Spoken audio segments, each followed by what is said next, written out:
For a few seconds, I couldn't move. The scraping sound from upstairs continued, slow, heavy, painful, as if someone was dragging a large piece of furniture across the floor, wood against wood, over and over again. Then suddenly, it stopped. Silence. The same unnatural silence returned. I looked toward the staircase. My flashlight trembled slightly in my hand as I raised it. Nothing. Just darkness. Endless darkness.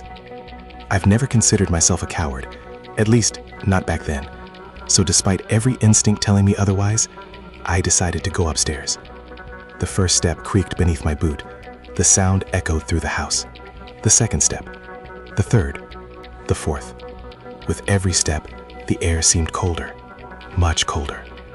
By the time I reached the middle of the staircase, I noticed a strange smell. Wet earth. Rotting wood. Something old. It reminded me of walking through a cemetery after heavy rain. The smell shouldn't have been there, but it was, and it was getting stronger. Finally, I reached the second floor. A narrow hallway stretched out in front of me, 3 doors on the left, 2 on the right, and a single window at the far end. Everything was covered in dust, thick layers of it, the kind that builds up over years, maybe decades. But then I noticed something strange. Footprints, fresh footprints. They crossed directly through the dust, clear, undisturbed, recent. Someone had been here, very recently. I followed the tracks, my flashlight fixed on the floor. The footprints moved down the hallway. Then suddenly, they stopped. Not turned, not changed direction. Stopped, as if the person walking had simply vanished. I stared at the floor, trying to make sense of it. Nothing made sense. The tracks ended directly in front of one of the doors, a door that was slightly open. My stomach tightened. Slowly, I pushed it open. The hinges groaned. The room beyond was empty, completely empty. No furniture, no decorations, nothing. Just bare walls, rotting floorboards, and silence. Except, there was one thing. In the exact center of the room sat a single wooden chair. Just one, nothing else. A chair, waiting, and resting on top of it was an old cassette tape.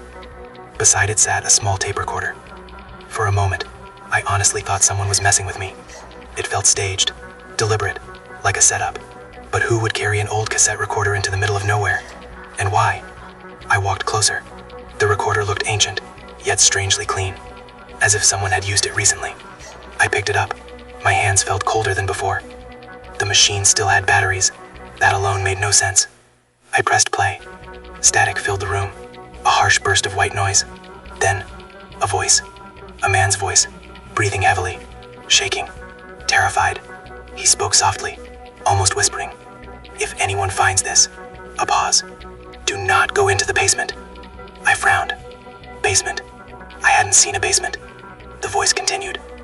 I thought this was just an abandoned house. I was wrong. The man sounded exhausted, like he hadn't slept in days. 3 nights ago, I came here by accident. Since then, I haven't been able to leave. A chill crawled up my spine. I listened carefully. The fear in his voice sounded real. Too real. If you're hearing this, he continued, it has already heard you. The tape suddenly cut out. Click. Silence. I stared at the recorder. My heart was beating faster now. Then, something moved behind me. A sharp sound. A door closing. I spun around immediately. The hallway outside was empty, but one of the doors that had been open was now closed. Slowly, I stepped back into the hallway. The air felt heavier, thicker, like the house was holding its breath. For the first time, I seriously considered leaving. Right then, right there. Forget the job. Forget the coordinates. Forget everything. Just leave. I turned toward the staircase and froze. My flashlight nearly slipped from my hand. The stairs were gone. completely gone. I blinked. Once. Twice. 3 times. The staircase had vanished. In its place stood a solid wooden wall. A wall that absolutely had not been there before. I knew what I had seen. I had walked up those stairs minutes earlier. But now, there was no staircase. No opening. No path back downstairs. Just a wall. My pulse exploded. For the first time since entering the house, real fear hit me. Not nervousness. Not discomfort. Fear. Pure fear. The kind that grabs hold of your chest and refuses to let go. I backed away, trying to think, trying to find an explanation. Any explanation. But before I could, I noticed another door nearby, still open. I pointed my flashlight inside, and what I saw made my blood run cold. The room wasn't a room. It was another hallway. The same hallway. Exactly the same. The same doors. The same window. The same walls. It stretched into the distance, farther than should have been possible, as though the house had folded in on itself. I stared into the impossible corridor. Then I saw something. Far away. A figure. Tall. Thin. Standing perfectly still. Too far away to see clearly.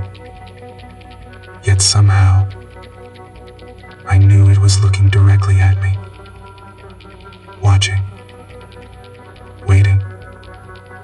Slowly. Very slowly. The figure took a step forward. Then another. And another. Moving toward me. I slammed the door shut. My hands were shaking. I couldn't breathe. For several seconds, I just stood there, staring at the door. Then came the knocking. 3 slow taps. Knock. Knock. Knock. Polite. Almost gentle. As though whoever stood on the other side wanted permission to enter. Another pause. Then 3 more knocks. Knock. Knock. Knock. And then I heard a voice. A voice that made every hair on my body stand up. Because it was my voice. Not similar. Not close. Mine. Exactly mine. Coming from the other side of the door. Softly. Calmly. Almost patiently. Open the door. A pause. Then again. It's me. And in that moment, I realized something was inside this house. Something that had been watching me. Listening to me. Learning. And whatever it was, it knew exactly who I was.